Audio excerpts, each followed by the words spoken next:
Bom dia, gurias, tudo bem? Então, como combinado, hoje eu vou fazer uma demonstração de como darmos início, então, a um experimento de eletrofisiologia com células isoladas em cultura e com a utilização do microscópio invertido. Aqui está o nosso microscópio invertido, ali tem nosso sisteminha de perfusão automático, né? Com um macromanipulador, né? Com os ajustes X, Y e Z e também com um micromanipulador. Temos todo o aterramento que foi realizado para evitar o ruído, né, no nosso equipamento. E aqui, então, nós daríamos início ao experimento através, né, da ligação, então, do nosso digitalizador, que vai digitalizar o sinal analógico para digital, né, para nós termos, então, condições de adquirir isso, né, no sistema de aquisição.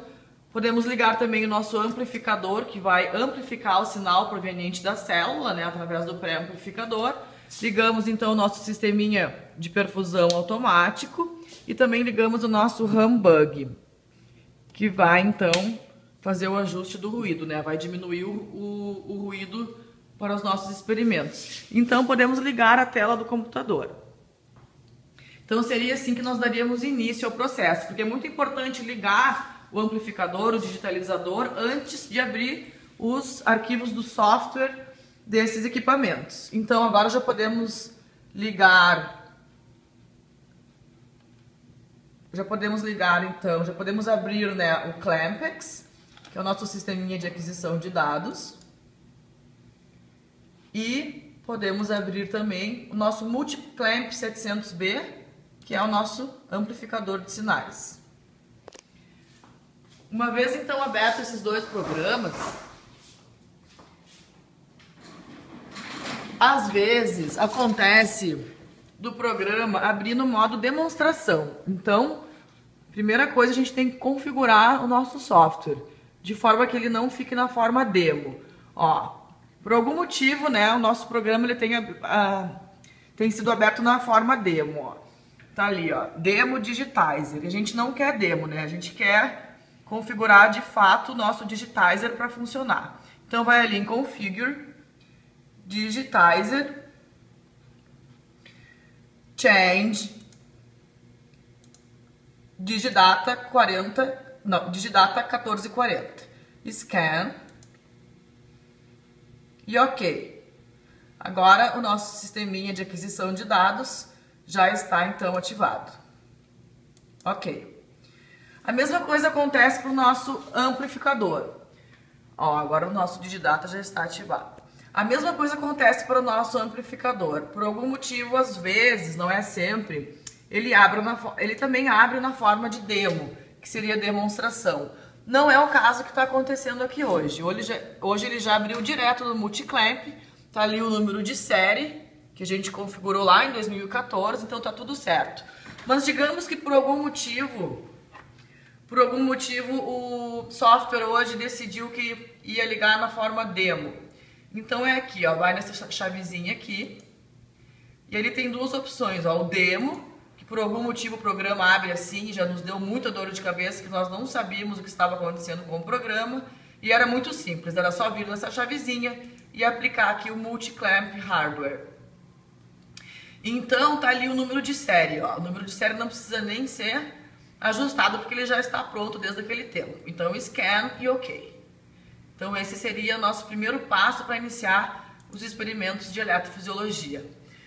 Claro que também, né, teremos as nossas células cultivadas, né? E as células serão colocadas então no sisteminha de câmara de perfusão, que eu vou demonstrar mais tarde, na hora que eu demonstrar o experimento por si só. E lá nós ligaremos então o nosso microscópio e aqui nós temos um microscópio digital. Esse microscópio digital vale a pena ressaltar que ele é muito sensível, tem que ter muito cuidado com as lentes que são caríssimas, portanto, assim, abrir os olhos, assim, uma atenção redobrada para esse microscópio, porque às vezes ele tem algum probleminha de foco. Por algum motivo ele perde o foco, o técnico já veio aqui e depois nós nunca mais tivemos esse problema. Então eu aconselho assim, né, a iniciar no tamanho 10 da lente, de magnitude 10 vezes, e depois ir passando para magnitude de 20 e 40 vezes. Para fazer isso, tem um botãozinho lateral esquerdo aqui, esse primeiro botãozinho verde ali em cima, ele baixa o foco da lente para ser trocado então para o 20 e posteriormente para o 40. Aqui nós temos o foco, que não é um foco manual, então tem que tomar muito cuidado com esse microscópio, né, para focar ele, para não causar nenhum dano na lente, que é uma lente caríssima. Então, muito cuidado com esses detalhes quando trabalhar aqui com eletrofisiologia. Não é um microscópio qualquer, é um microscópio digital extremamente sensível, então nós temos que ter muito cuidado com isso. Então, ó, praticamente estamos prontos para começar a trabalhar. Agora seria apenas pegar as células e iniciar então os 3 passos, né, para chegar na configuração whole cell. Antes disso, eu gostaria de mostrar mais um detalhe. Para estudar os canais de sódio, nós temos um protocolo específico. Por um acaso, ó, esse protocolo ele foi salvo como canais de sódio setembro de 2016. Está salvo com esse nome. Então, eu gostaria de deixar isso bem claro. Canais de sódio setembro de 2016. Quando abrirmos esse canal, já teremos a possibilidade, então, de gravar o nosso registro, né? Se tivermos, então, na configuração whole cell. Então, para gravarmos esse registro, apertaríamos aqui no play, né? Para gravação. Deu um probleminha no nosso sistema multiclamp, vamos ter que abrir ele novamente, de repente eu posso ter fechado ele nesse processo. Então agora que ele está aberto, é imprescindível que o nosso multiclamp ele esteja, ao invés de estar na configuração current clamp, esteja na configuração voltage clamp, para nós darmos início então ao experimento, que seria então apertar o play aqui.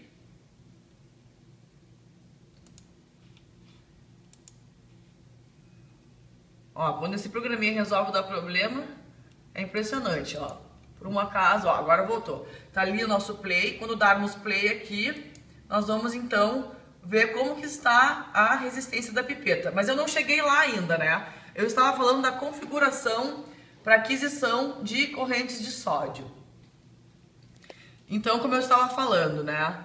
Na aquisição das correntes de sódio, eu viria aqui, apertaria então canais de sódio setembro de 2016 e estaria apta então a fazer um registro de canais de sódio. Como eu estou sem célula e não quero gravar de fato, ao invés de eu gravar na bolinha vermelha que grava de fato, eu faço um teste aqui com o play para ver como que estão essas minhas correntes, né? Claro que aqui tem um ruído enorme agora, porque nós estamos sem células, então isso aqui é só uma demonstração que seria a nossa forma de registrar correntes de sódio. E eu vou demonstrar, então, uma coisa muito importante, que é o protocolo. Qual foi o protocolo, né, que a gente fez para registrar as correntes de sódio. Posteriormente, vou demonstrar do potássio. Seria um arquivo de muita importância para nós guardar aqui. Então, eu vou lá em Acquire, Edit Protocol. Vamos dar uma olhada, então, como é que foi feito esse protocolo do sódio. Primeira coisa muito importante, a waveform. Ó, agora tem um foco bem bom aqui, ó. Isso aqui demonstra que as nossas correntes de sódio elas serão registradas a partir de um potencial de repouso de menos 90 mV durante 30 milissegundos. E esse protocolo de menos 90 mV ele vai até mais ou menos 60 mV com incrementos de 10 mV. Vamos dar uma olhada ali como foi feito o protocolo do sódio. Então nós temos um sweep de 32, né, porque ele vai de menos 80 mV, não, de menos 90 mV até 60 mV e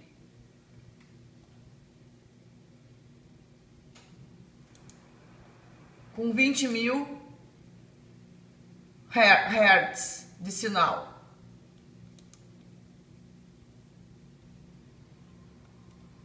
É importante manter esses parâmetros de acordo para poder, então, fazer os registros dos canais de sódio dependentes da voltagem. Como o incremento é de 5 em 5 milivolts, isso vai acontecer 32 vezes, como diz aqui no modo e na taxa. 32 vezes de 5 milivolts para fazer um pulso que vai de menos 90 milivolts, como holding potential, até 60 milivolts, dando então um incremento de 5 milivolts por pulso. No caso do potássio, é importante ressaltar que o arquivo foi salvo como Chloride André 26/8/2015. A gente pode renomear esses arquivos para ficar mais claro, mas lembrando então que os canais de sódio estão nos arquivos de canais de sódio de setembro de 2006, esse que é o protocolo certo, e para os canais de cloreto e canais de potássio, como o protocolo é o mesmo protocolo de despolarização, então ficou salvo como Chloride André 26/8/2015, né, em função de que o André nos auxiliou a montar esse protocolo.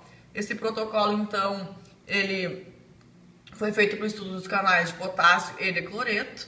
Então isso aqui é só uma demonstração, não tem nada a ver com o canal na vida real, mas ele já foi então alterado para nós fazermos o registro desses canais. Vamos dar uma olhada então como que esse canal foi editado. Então vocês podem ver uma diferença aqui, que temos os sweeps de 15, né? São 15 incrementos, então. Pode ver que no caso do canal de cloreto e do canal de potássio, o pulso se inicia em menos 60 milivolts e vai até 80 milivolts com incrementos de 10 milivolts. Então é quase metade, né, dos pulsos que foram configurados para o sódio. Tudo isso tem um motivo experimental, né, do modelo, né, do shape dos canais de potássio e cloreto quando comparado com o sódio. Primeiro que o sódio e o cálcio eles são estimulados em potenciais hiperpolarizantes, enquanto o cloreto e o potássio, né, esses canais, essas correntes são estimuladas em voltagens despolarizantes. Então esse software, né, esse protocolo para o potássio e cloreto, ele varia de menos 60 a 80 milivolts com incrementos de 10 milivolts durante 200 milissegundos, né? Então esse incremento de 10 quer dizer o quê? Que ele vai de 10 em 10. Menos 60, menos 50, menos 40, menos 30, menos 20, menos 10, 0, 10, 20, 30, 40, 50, 60, 70, 80, né? Então vocês lembram que o sódio era de 5 em 5, por isso que eles tinham sweeps muito maior aqui, né? Enquanto aqui no potássio nós temos 15, no caso do sódio eram 32 sweeps que vai de 5 em 5 milivolts. Nesse caso vai de 10 em 10 milivolts. Tudo isso de acordo com a literatura, né? Os papers geralmente trazem como é feita a configuração desses canais e depois você pode usar e fazer pequenas modificações de acordo com o objetivo, né, do freguês. Então é mais ou menos isso que eu teria para mostrar nesse primeiro vídeo, né? Antes de darmos início, né, ao experimento que seria então na presença das células que estariam na câmara de perfusão ali, né? E aqui está nosso sisteminha de perfusão. Então, na presença das células, nós fecharíamos um circuito elétrico, que também eu vou explicar num próximo vídeo. E a partir disso, então, nós conseguiríamos fechar um circuito, né, entre a célula e o digitalizador com o amplificador e a aquisição de dados para registrarmos, então, os dados fidedignos dos experimentos. Muito obrigada pela atenção e daremos continuidade no próximo vídeo.